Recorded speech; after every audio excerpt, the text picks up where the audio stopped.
Semua biasanya dimulai dari hal yang sederhana, dari obrolan kecil yang terasa nyaman, dari perhatian kecil yang datang di waktu yang pas. Dia mungkin tidak melakukan hal yang luar biasa, tapi caranya melihatmu terasa berbeda. Caranya mendengarkan membuatmu merasa dihargai. Kamu mulai merasa diperhatikan lagi. Sesuatu yang sudah lama tidak kamu rasakan. Kamu mulai menunggu pesannya setiap hari. Kamu tersenyum sendiri saat membaca namanya muncul di layar. Kamu bilang pada diri sendiri, ini biasa saja. Tapi diam-diam, kamu mulai berharap lebih. Kadang bukan dia yang istimewa, tapi kamu yang sedang merasa sendiri. Kamu sedang butuh ditemani. Kamu sedang lelah menjalani semuanya sendirian. Lalu dia datang di waktu yang tepat. Dia memberi perhatian, walau tidak banyak, tapi cukup untuk membuatmu merasa lebih baik. Dan kamu mulai terbiasa dengan kehadirannya. Hari terasa berbeda saat dia menghubungimu. Moodmu ikut berubah karena sikapnya. Tanpa sadar, kamu mulai bergantung. Dan disitulah harapan mulai tumbuh. Tapi perlahan semuanya tidak lagi sama. Balasannya mulai lebih lama. Dia mulai lebih jarang menghubungimu duluan. Alasan-alasan mulai terdengar berulang. Kamu sebenarnya sadar ada yang berubah. Tapi kamu mencoba tidak terlalu memikirkannya. Kamu bilang mungkin dia sedang sibuk. Kamu bilang ini hanya sementara. Kamu berusaha tetap tenang. Padahal hatimu mulai tidak nyaman. Kamu takut kalau perasaanmu ternyata tidak dibalas, tapi kamu masih memilih untuk berharap. Kamu mulai membayangkan hal-hal yang belum tentu terjadi. Kamu membayangkan dia akan berubah jadi lebih serius. Kamu membayangkan suatu hari dia akan memilihmu, padahal dia belum pernah benar-benar bilang apa-apa. Obrolan biasa kamu anggap sebagai tanda. Perhatian kecil kamu anggap sebagai bukti. Kamu menyusun masa depan di kepalamu sendiri, tanpa pernah tahu isi kepalanya seperti apa. Kamu jatuh pada kemungkinan, bukan pada kenyataan. Dan semakin lama, semakin sulit membedakan harapan dan fakta.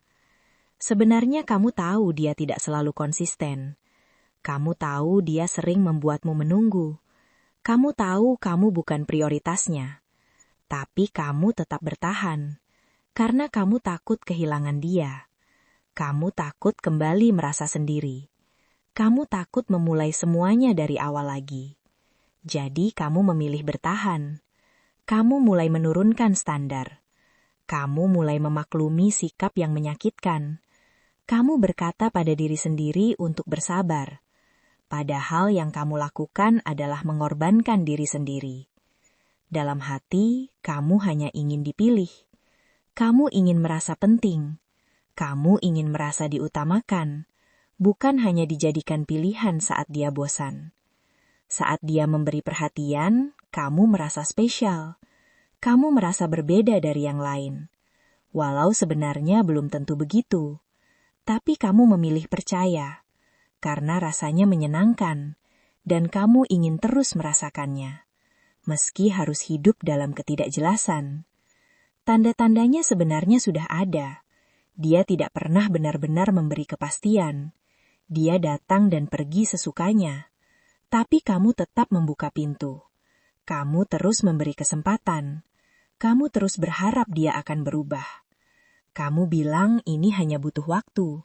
Kamu bilang semuanya akan membaik. Padahal hatimu sudah sering kecewa. Tapi kamu belum siap melepaskan dia. Kamu masih ingin percaya, walau kenyataan mulai berbicara berbeda.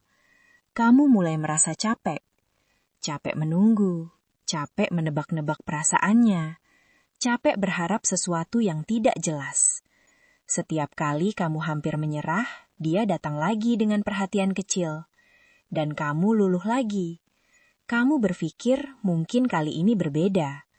Tapi siklusnya selalu sama. Datang, memberi harapan, lalu menjauh lagi. Dan kamu kembali di titik yang sama. lelah tapi masih bertahan. Harapan itu rasanya manis. Ia membuatmu merasa hidup. Ia membuatmu merasa ada kemungkinan. Tapi harapan yang salah bisa menjadi jebakan. Kamu terus menunggu versi dirinya yang tidak pernah datang. Kamu terus percaya pada janji yang tidak pernah jelas.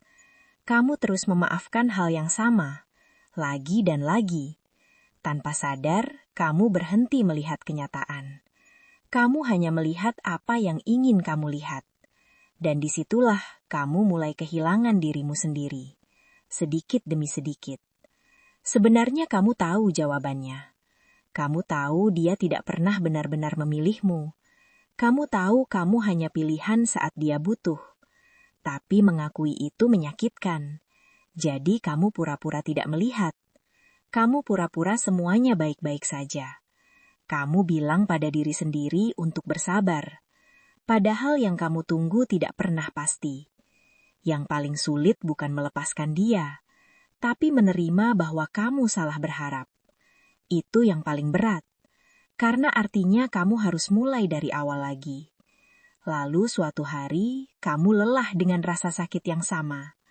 Kamu lelah menjadi orang yang selalu menunggu. Kamu lelah merasa tidak cukup. Dan untuk pertama kalinya, kamu bertanya pada diri sendiri, kenapa aku terus bertahan? Kenapa aku terus berharap? Jawabannya sederhana, karena kamu takut sendirian. Tapi kamu mulai sadar, sendirian tidak selalu berarti kesepian. Kadang sendirian justru menyelamatkan kamu dari orang yang tidak benar-benar memilihmu. Melepaskan bukan berarti kamu kalah, bukan berarti kamu tidak cukup baik, bukan berarti kamu gagal mencintai. Melepaskan berarti kamu memilih dirimu sendiri. Kamu memilih untuk tidak lagi menunggu yang tidak pasti. Kamu memilih untuk tidak lagi mengejar yang tidak ingin tinggal. Kamu memilih untuk berhenti menyakiti diri sendiri. Dan itu bukan hal yang mudah.